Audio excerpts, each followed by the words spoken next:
Olá, amigos, tudo bem? Espero que sim. Eu sou o Moisés e nós estamos aqui para mais uma aula de teologia sistemática. Nas aulas anteriores, principalmente na anterior, nós tratamos dos atributos ou perfeições incomunicáveis, ou seja, aqueles atributos que só Deus tem. Hoje, nós vamos começar a estudar aquilo que na teologia sistemática se chama atributos comunicáveis. De uma forma maior ou menor, são perfeições de Deus que Ele comunicou ao ser humano. Como diz o Berkoff aqui, as perfeições incomunicáveis vão salientar o ser absoluto de Deus. Agora, nós vamos começar a estudar as perfeições comunicáveis, que vão delimitar ou vão designar sua natureza pessoal, principalmente porque vão posicionar Deus como um ser moral, um ser consciente, inteligente e livre, como ser pessoal no mais elevado sentido da palavra. Mas não se esqueça de curtir aquela curtida reformada ou aquele dislike de judaizante. E se você tiver dúvidas, questões, não fique com vergonha de colocar. Coloque aí as suas questões e a gente vai conversando através dos comentários. Só mais uma coisa antes de começarmos a aula. Algumas pessoas me perguntaram por que eu sempre estou com a mesma camiseta preta. Deixa eu te contar um negócio. Apesar de ter um vídeo já em que eu me apresento, eu aderi a um tipo de pensamento, uma filosofia de vida chamado Low Sumerism, que é um termo em inglês que designa pessoas que não querem ter uma vida tão consumista. Então eu decidi que eu só ia usar agora calça jeans e camiseta preta, e o resto das minhas roupas eu estou doando tudo, estou dando tudo para as pessoas, porque é mais fácil escolher a roupa que a gente vai usar se a gente tiver só um tipo de cor e um tipo de camiseta, tipo de roupa. E presta atenção, como alguns pensam, eu não tenho a mesma todo dia não, eu tenho uma para cada dia da semana. Então, é por isso, ok? Vamos à aula? A terminologia pessoa, porque agora nos atributos comunicáveis, como eu já disse, vai revelar o ser pessoal de Deus. Mas esse termo pessoa não é bíblico. Existe, por exemplo, em grego, prosopon, que pode chegar perto, mas não é idêntico ao termo pessoa. Mas apesar de não haver o termo pessoa, as escrituras revelam a pessoa de Deus através de suas relações com os personagens. Então, apesar de não ter o termo, existe o conceito. Todas as vezes que os escritores do Novo ou do Antigo Testamento falaram sobre a presença de Deus, é uma presença claramente pessoal e nunca uma presença de uma força. E nas Escrituras, como já falamos em aulas passadas, muitas das vezes os escritores usaram antropopatia, colocando em Deus sentimentos humanos, e antropomorfismo, colocando em Deus partes do corpo humano. Mas nós precisamos lembrar que, apesar disso, de uma forma humana de tratar algo que nós não conhecemos muito bem, como diz o Berkoff aqui, ela ajuda, essas representações antropopáticas e antropomórficas, ajudam a compreender um pouco do que Deus é, mas que nós não devemos entender que Ele tem as próprias limitações que o ser humano tem. Por exemplo, os olhos de Deus. Os olhos humanos, eles podem ser feridos e acometidos por doenças. Os olhos de Deus é só uma forma antropomórfica de dizer que Deus vê, mas os olhos de Deus, necessariamente, ele não tem olhos objetivamente. Ele tem a capacidade de ver, mas não tem a estrutura física, biológica, como os seres humanos têm. Diz o Berkoff aqui que de capa a capa na Bíblia, Deus é apresentado como um ser pessoal. E ele diz assim: Deus é aquele com quem os homens têm a capacidade e permissão de conversar, em quem podem confiar, que os sustenta nas suas provações e enche os seus corações de alegria, da liberdade e vitória. E por último, a mais alta e grandiosa revelação pessoal de Deus nas Escrituras é a pessoa de Jesus Cristo, que é o próprio Deus entre nós. Então Jesus é a manifestação perfeita de quem Deus é entre nós em forma humana. Jesus revela, mostra, demonstra o Pai de uma forma tão especial, tão perfeita, que ele pôde dizer a Filipe, em João 14:9, quem vê a mim, vê o Pai. Em outros textos, eu e o Pai somos um. Então, quando nós olhamos para Jesus, estudamos quem Jesus é, nós temos a capacidade, é claro, guiados pelo Espírito Santo, de conhecer Deus Pai. Agora, toda iniciativa de buscar a Deus que passe longe de Jesus é um misticismo da pior espécie. Por quê? Jesus disse que Ele é o caminho. Então, Ele é o caminho para se conhecer a verdade. E a verdade é Deus. Sem Jesus, é impossível ter conhecimento mais acurado, conhecimento mais preciso de quem o Pai é. Porque, como Jesus disse, quem me vê a mim, vê o Pai. O primeiro atributo ou perfeição comunicável é espiritualidade. Agora, nós precisamos lembrar que a Bíblia não dá uma definição de Deus. Mas quando Jesus estava conversando com a mulher samaritana, lá em João 4:2, Jesus disse que o Pai é Espírito. Por que é um atributo comunicável? Nós também temos Espírito. E Deus, diz Jesus, o Pai, é Espírito. Nessa declaração, Jesus, com uma única palavra, diz o que Deus é. Deus é Espírito. Agora nós precisamos entender algo um pouco mais complicado. Deus não é um Espírito. Ele é Espírito. Diz o Berkoff aqui na definição do que é Espírito, é o seguinte, é ser substancial e imaterial, invisível e sem composição nem extensão. Ele é um ser autoconsciente e autodeterminante. É o que Deus é como Espírito. Sendo assim, podemos chegar à conclusão, como aqui o nosso autor, que não há nele composição de partes, como no ser humano. Ele é um todo, Espírito.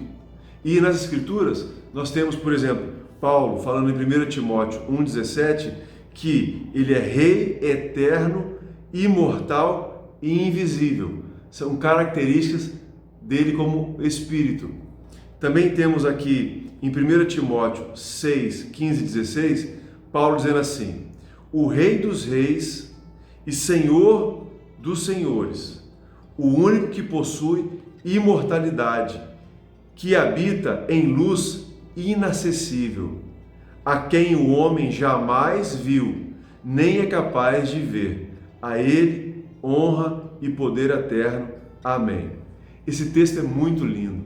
Ele nos diz que Deus habita em luz inacessível, que Ele é o único que possui imortalidade e que Ele é Senhor e Rei sobre todos. Deus é Espírito e isso Ele comunicou a nós, seus servos, seus filhos e as criaturas humanas em geral, visto que os animais não têm a habilidade ou capacidade de se conectar com o mundo espiritual. Didaticamente, alguns autores preferem, quando tratam da composição do ser humano, preferem separar ou dividir o ser humano em basicamente 3 partes. Eu acho que é uma definição, apesar de não ser ao pé da letra correta, mas eu acho que ela nos ajuda a entender um pouco disso. É a posição tricotomista. Nós vamos estudar isso lá em Antropologia Teológica, mas basicamente seria a divisão do ser humano em 3 partes. Primeiro, o corpo, que é a parte material, a parte que sente dor, a parte que se locomove, a parte biológica. Segundo, a alma, que é aquilo onde reside as emoções humanas. É importante dizer que nem o corpo, nem a alma se convertem ao reino de Deus. A alma, como disse um pastor que eu conheço, ela quer comer sem engordar, quer ficar sem trabalhar e enriquecer. A alma quer ter os seus desejos, seus sentimentos preenchidos. E por último, no ser humano, o espírito, a parte espiritual, que é aquilo que nos dá anseio de conhecer algo mais. Anseio, vontade, desejo de conhecer aquele que está sobre nós. Espírito. O Espírito que há em nós se comunica com o Espírito Santo de Deus. Por isso que nós somos seres espirituais.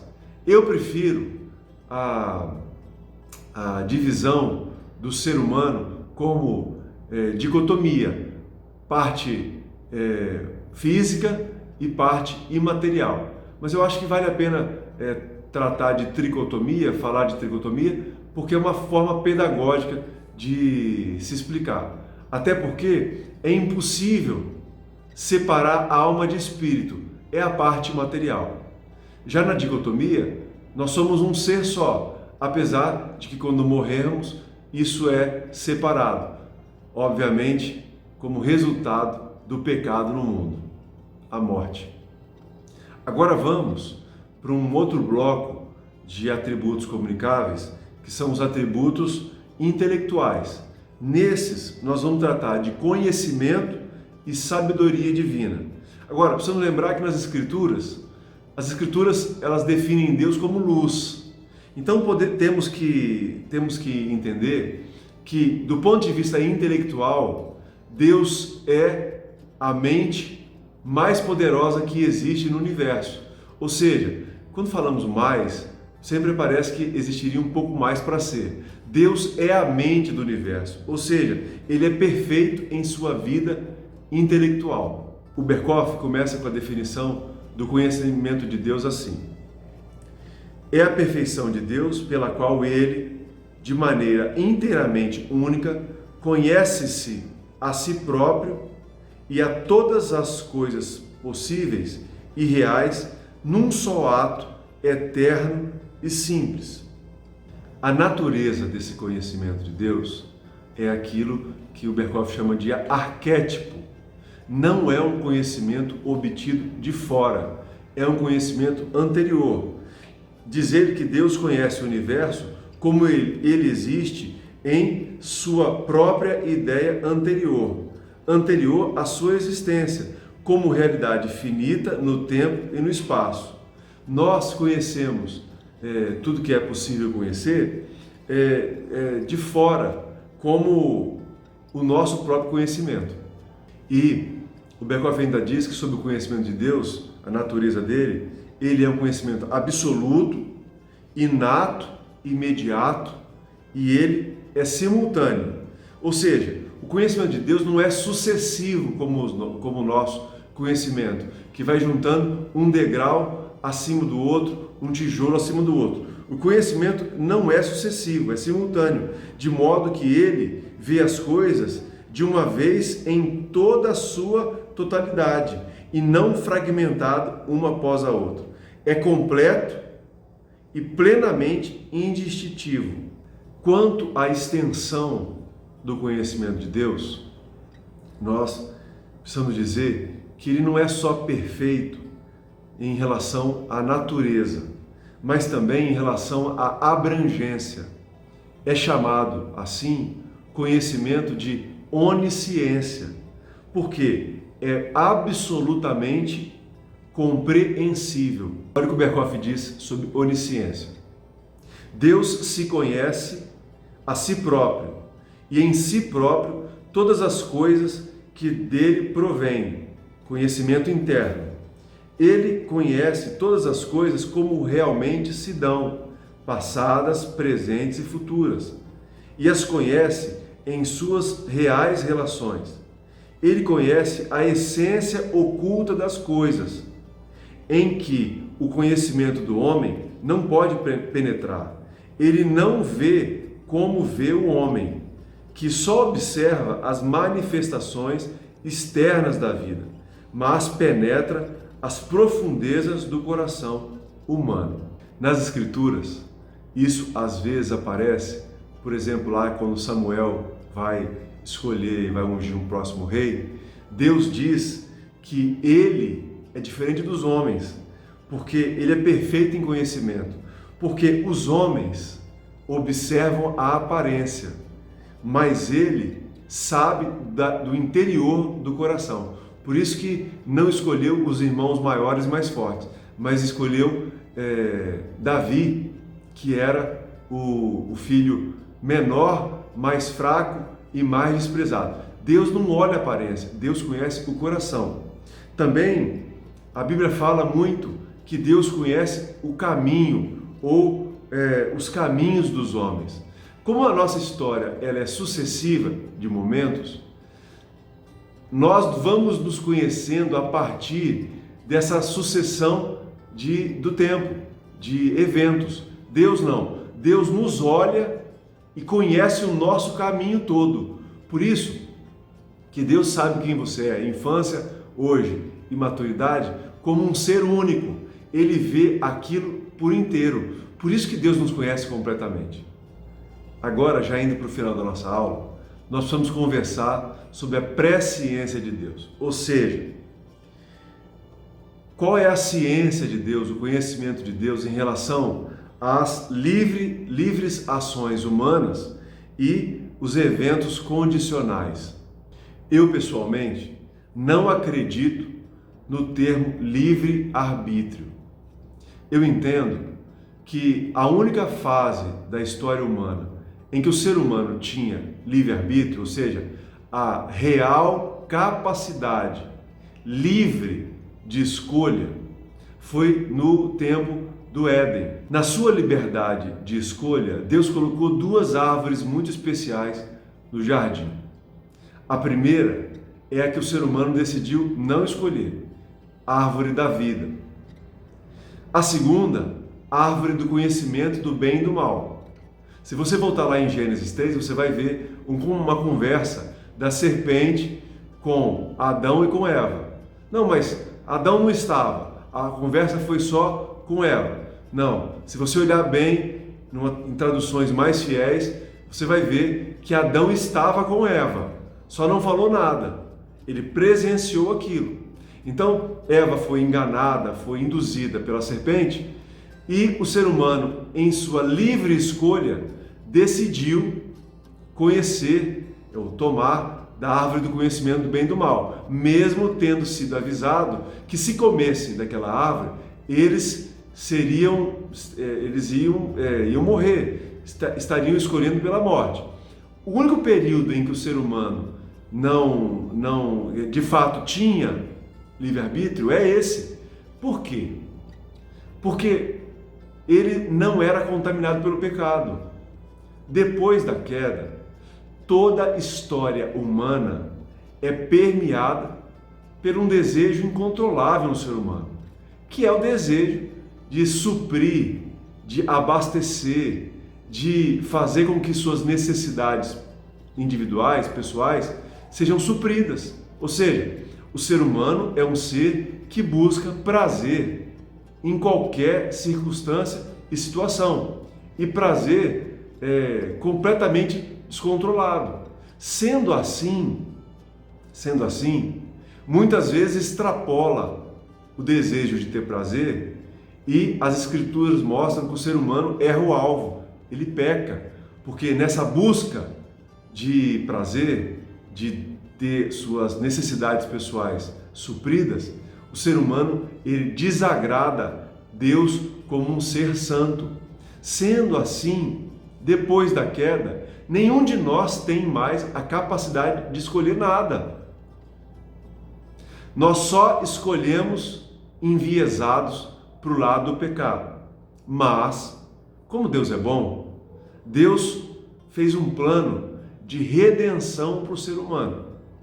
Deus fez com que o Espírito Santo dele, nós estando mortos dos nossos pecados, ou seja, sem vontade nenhuma de procurar a Deus, sem desejo nenhum de procurar a Deus, nós que vivíamos no lamaçal do pecado, completamente cegos para Deus, completamente mortos na vida espiritual que nos ligava a Deus, Deus enviou o Espírito Santo dele para nos vivificar. Ou seja, em algum determinado momento da nossa vida, nós percebemos que éramos pecadores e que assim desagradávamos a Deus. E o que aconteceu? Nós, mortos, tivemos a chance de nos olhar no caixão. E assim percebemos que nós vivíamos uma vida longe de Deus. E aí foi-nos oferecida um convite, um chamado maravilhoso, que é o chamado do Evangelho, de arrepender de todo aquele pecado e começar uma vida nova, tendo a Jesus Cristo como seu Senhor, como nosso Senhor e como nosso Salvador. Agora preste atenção, meu querido, minha querida aluna. Jesus, ele só pode ser Salvador das desgraças dessa vida, das desgraças da vida futura, do inferno, se ele for nosso Senhor. Então, foi-nos chamado a boa notícia que nós não precisávamos mais viver como mortos, mas agora nós podemos viver de verdade, não mais dominados pelo pecado. Agora nós temos o auxílio do Espírito Santo que nos santifica. Só que, falando sobre o livre-arbítrio, mesmo assim, sabendo que nós somos pecadores, nós levamos ainda muitas marcas do antigo ser humano, do antigo homem, do antigo mulher. Por isso que Jesus nos ensina que nós precisamos negar a nós mesmos, que nós precisamos ir para a cruz, nós precisamos seguir a Ele. Então presta atenção, hoje, já lavados e remidos pelo sangue de Jesus, como comumente se diz, convertidos, palavra ótima, convertidos, estavam no caminho do pecado, agora nós mudamos de caminho, estamos no caminho para o reino de Deus, agora já convertidos, entendendo que somos pecadores e que precisamos todos os dias de Deus, todos os dias. Conversão é um processo contínuo, conversão não é uma coisa que acontece e é um processo estanque, não, é todos os dias. Entendendo isso, agora nós precisamos caminhar para a estatura do varão perfeito, como o apóstolo Paulo disse, e ir abandonando o pecado com a ajuda santificadora do Espírito Santo. Agora, quando ele glorificar os nossos corpos e Jesus voltar, coisa que eu falo em todas as aulas, porque esperamos isso, aí não. Aí nós seremos transformados. E aí nós teremos completo e absoluto distanciamento do pecado. Então, basicamente, são 4 fases da possível liberdade do ser humano. Liberdade real, lá no jardim. Essa liberdade foi perdida por uma vida de pecado, em que as pessoas já nascem assim. Elas nascem com seus pecados e talvez isso venha de forma genética, de forma espiritual. Vamos estudar isso lá em antropologia teológica. Mas o que acontece? As pessoas já nascem pecadoras e elas vão ir para o pecado. A Bíblia está cheia de textos dizendo que a criança, em sua tenra idade, já tende para o mal. Depois, terceira fase, nos encontramos com Jesus, um glorioso encontro, mas ainda carregamos os resquícios do pecado. Temos que lutar contra ele com a ajuda poderosa do Espírito Santo. E a última e quarta fase, a fase em que o nosso corpo será glorificado, e aí sim, aí nós nos afastaremos do pecado. Mas a discussão teológica sobre a presciência de Deus, quanto ao livre-arbítrio e quanto às os chamados eventos condicionais, ela continua na história, porque eu admito que essa minha visão é uma visão muito particular. Vamos para o desenvolvimento desse pensamento. Alguns creem que Deus só tem presciência sobre assuntos espirituais. Outros creem que ele tem presciência porque conhece a natureza humana como nós normalmente vamos decidir. Outros creem não, que Deus tem presciência de tudo. Agora, ao mesmo tempo do que eu já disse, da minha opinião pessoal, as escrituras, elas o tempo inteiro vão dizer também, ao mesmo tempo que Deus decide algumas coisas na nossa vida, Ele predestina, Ele elege, também há um elemento importante que não pode ser esquecido. Todo ser humano tem responsabilidade em suas decisões. A presciência de Deus não anula a responsabilidade humana em seus atos. E é preciso te explicar que o ser humano, mesmo na atitude mais atroz, ele é responsável. Mas você poderia me dizer, não, ele não é responsável, porque ele já nasceu pecador. Mas a Bíblia nos esclarece, nos ilumina, que em Adão e Eva, todos nós estávamos. Eles eram nossos representantes. E a Bíblia diz lá em Romanos, que o apóstolo Paulo diz, que todos nós, neles, decidimos desobedecer a Deus e viver uma vida afastada, ou seja, uma vida de autonomia em relação a Deus. E precisamos dizer que a ideia de livre-arbítrio e predestinação, elas são excludentes. Diz o Berkoff aqui que certamente não é coerente. Por quê? A liberdade da vontade plena não se encaixa com um Deus que, de fato, determina, um Deus que elege, um Deus que predestina, ou seja, um Deus que é providente, que tem providência em todas as coisas. Vou parar essa aula por aqui, já ficou longa demais. Não se esquece lá de compartilhar, de curtir, de se inscrever no canal. Está sendo muito legal compartilhar com você. Amanhã nós continuamos essa ideia sobre liberdade, pseudo-liberdade, livre-arbítrio, presciência, predestinação. Não estamos tratando ainda de soteriologia, sobre salvação, mas vamos continuar esse assunto sobre o conhecimento de Deus, a abrangência do conhecimento de Deus. De Nova Mutum, esperando a volta do Senhor Jesus. Deus te abençoe.